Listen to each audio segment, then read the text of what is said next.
Krishna, Danvat Pranam. Welcome everyone to weekly online get together class.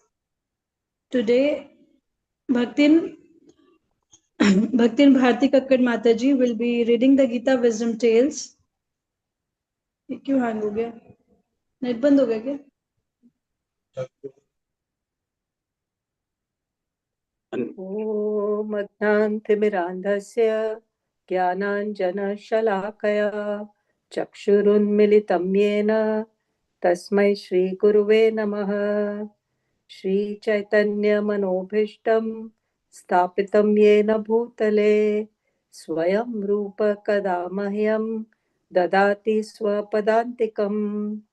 वन्देऽहं श्रीगुरु श्रीयुतपदकमलं श्रीगुरून् वैष्णवांश्च। श्रीरूपं सागरजातं सहगण रघुनाथान्वितं तं सजीवं साद्वैतं सावधूतं परिजनसहितं कृष्णचैतन्यदेवं Shri Radha कृष्णपादान् सहगण Lalita श्रीविशाखान्वितांश्च।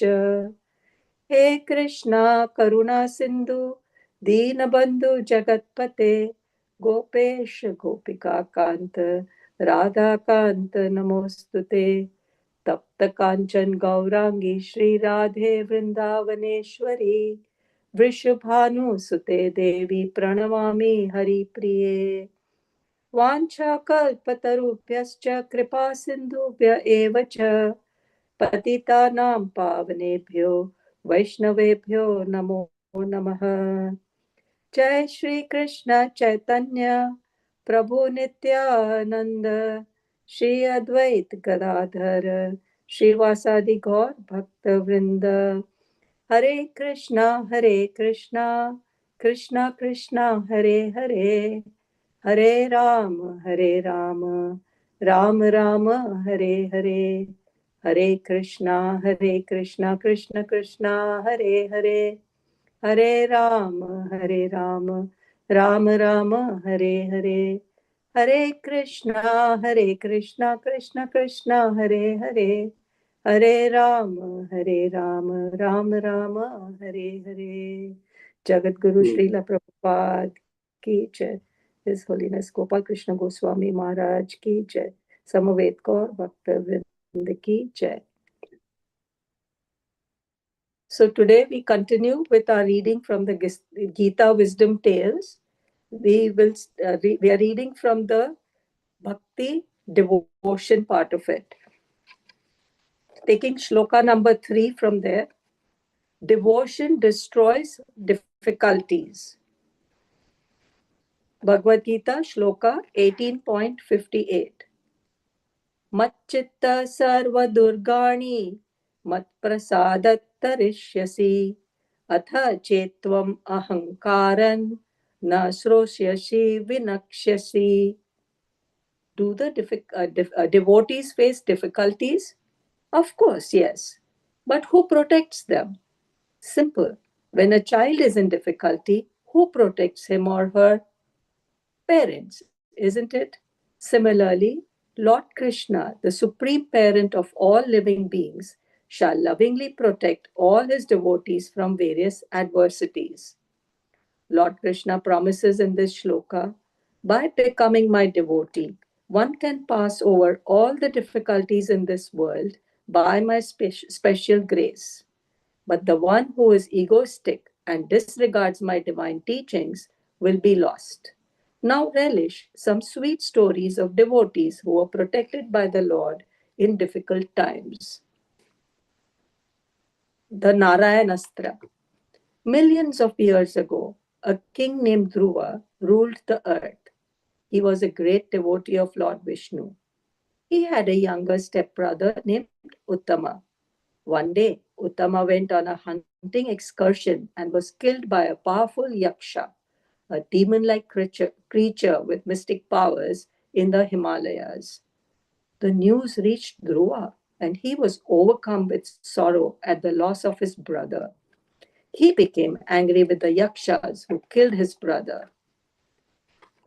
Dhruva got ready for battle and rode towards the north to attack Alkapuri, the city of the yakshas. He blew his conch shell, indicating that he had come there for a war with the Yakshas. The sky echoed, and the wives of the Yakshas became frightened. The Yakshas picked up their weapons, and thousands of them came out to attack Dhruva, who was alone on the battlefield. A fierce battle ensued between Dhruva and the Yakshas. Dhruva released 3 arrows at a time, hitting the Yakshas. They anticipated defeat, yet they praised Dhruva's feat in their minds. The Yakshas shot back 6 arrows each at Dhruva in return. There were 130,000 Yaksha soldiers angrily showering arrows and attacking Dhruva, his chariot, and his charioteer with various types of weapons. Dhruva became engulfed in a shower of weapons, just as a mountain is engulfed by torrents of rain. However, with rain, the dirt on the mountain is washed away and it shines. Similarly, with the Yaksha's arrows, Dhruva's courage was renewed. Dhruva scattered the Yaksha's weapons with his arrows. The battlefield was filled with the dead limbs and ornaments of the Yakshas. The injured Yakshas fearfully ran away from the battlefield. Observing the empty battlefield, Dhruva desired to see their city, Alkapuri, but he was apprehensive that the Yakshas may come back suddenly and attack at any time. Therefore, he did not enter the city. Just then, Dhruva heard the sound of something like waves crashing in an ocean. Suddenly, a dust storm appeared. Within a moment, the sky was overcast with clouds, lightning, and thunder. It rained blood, mucus, pus, stool, urine, etc. Even human bodies began to fall. Hailstones fell from all directions, along with maces, swords, clubs, and showers of stones. Deadly snakes, mad elephants, tigers, and lions approached to devour him. The fierce ocean, roaring with waves, approached him. The cruel natured yakshas created many such illusory visions by their demoniac powers. Dhruva had fought the yakshas so far in a straightforward manner, but the yakshas knew they wouldn't be able to win like that. So they created many scary illusions to conquer him. Dhruva didn't know what to do. He was overpowered by their illusory tricks. Seeing him thus in trouble, great sages arrived to encourage Dhruva. They counseled him, saying, "Dear Dhruva, Lord Vishnu is our protector. He will help you kill your enemies. Just chant his name, Narayana, and release his weapon, the Narayanastra." So, following the advice of the sages, Dhruva sought refuge of Lord Narayan by meditation. He fixed the Narayan weapon on his bow. All the demoniac illusions created by the yakshas vanished instantly. The Narayan weapon then fired arrows with shafts of gold and feathers of swans, which entered the enemy soldiers with a tumultuous sound. The yakshas were badly defeated by Dhruva. Thus, Dhruva destroyed all the illusions by taking shelter of the Lord and emerged victorious in war. By taking shelter of God, all illusions and confusions are destroyed. Hare Krishna. The Akshay Patra. It was the time when the Pandavas were living in the forest on exile. As a prince living in a lavish kingdom, Yudhishthira, the eldest of the Pandavas, used to distribute food to the Brahmanas daily. But how was that possible in a forest? So, in order to get some help, he worshipped the sun god while standing in the waters of river Ganga. After 3 days, the blazing sun god appeared before him and said, "O king, I am pleased with your prayers. I will arrange for your food during the 12 years of your exile. Here is the Akshay Patra. Ask your wife Draupadi to place the meal she had cooked in this vessel.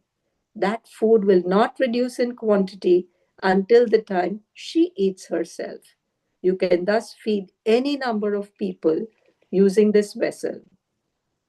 Yudhishthira gratefully received the Akshay Patra which was a large copper vessel, and came out of the river. He handed the mystical vessel to Draupadi. She immediately cooked a meal and placed it on the Akshay Patra. She offered the food to her beloved Lord Krishna with appropriate prayers and then served the brahmanas. To her surprise, she saw that the food never reduced in the vessel. As soon as a portion was taken out, it immediately filled with more food. She served her husbands and she took her meal last of all. Then the Akshay Patra finally became empty. One day, after Draupadi had eaten a meal, sage Durvasa came to the Pandavas' camp along with his 10,000 disciples. Seeing the sage, all the Pandavas stood up in respect with joined palms. They offered him a seat and bowed to his feet. Durvasa then said, I am here with my 10,000 disciples. We have been walking all day and are hungry. Please arrange for our food. Meanwhile, we will take our bath in the river and come back. Yudhishthira agreed, and Durvasa left with his disciples. Now the Pandavas and Draupadi were in deep anxiety. How could they feed so many people? Draupadi had already eaten, and the mystical plate would not yield more until the next day. Draupadi then prayed to Lord Krishna, O Lord of the universe and destroyer of difficulties, you are all powerful. Please help us. I seek your shelter. As you have protected me from Dusasan earlier, please save me now from this difficult situation too. At that time, Lord Krishna was in Dwarka with his queen Rukmini. Yet he heard his devotee Draupadi's prayers. He immediately left his palace and in a moment appeared before Draupadi. Seeing him, Draupadi had tears in her eyes. O Govinda, we are fearful of Durvasa's curse. Please help us. Krishna smiled and said, I will help you, but first give me something to eat. I am very hungry. Ashamed, Draupadi replied, My lord, the vessel given by the sun god remains full until I have eaten. I have just taken my meal and I don't have any food. Krishna smiled and said, Fine, get the Akshay Patra and show me. There must be something. Draupadi brought the dish and Krishna examined it closely. In one corner, he found a particle of rice and vegetable. He ate it and turned to Sahadeva and said, Go quickly and bring Durvasa and his disciples for the meal. The Pandavas didn't see any food there, but they had full faith in Krishna's power. Sahadev went to the river to call Durvasa. At the river, Durvasa suddenly felt as if he had just consumed a big meal. Even his disciples appeared full and were rubbing their bellies and belching. None of them felt like eating anything. Durvasa said to his disciples, We have unnecessarily made Yudhishthira prepare a meal for 10,000 people. Now the Pandavas may be angry with us. They are very powerful because they are devoted to Lord Krishna. Let us run away from here quickly before they see us. Without another word, they fled in all directions. Sahadeva found no one at the river except some water pots and pieces of cloth lying around. As he looked around for them, some brahmanas informed him that Durvasa and his disciples had suddenly run away from there. Sahadeva went back and informed Yudhishthira. Yudhishthira was worried. The ascetics might come back during the night and demand their meal. Krishna smiled. You need not fear. They are afraid of your power. They won't come back. Let me now go back to Dwarka. Yudhishthir thanked Krishna. O Lord, as persons drowning in a vast ocean are saved by a boat, so we have been saved by you always. Krishna left, and the Pandavas thanked their wife Draupadi for her presence of mind in praying to Krishna in difficulty. Thinking of their dear Lord and friend, they rested for the night. The Lord is always there to help his devotees. When whenever they are in need. In conclusion, for the Pandavas, Krishna magically fed sage Durvasa and his 10,000 disciples without actually giving them any food. For Dhruva, simply chanting the name Narayana shattered all illusions created by the Yakshas. The Lord is ever willing to do such wonders for us too. The only thing needed is our trust and devotion. Hare Krishna, Krishna Krishna,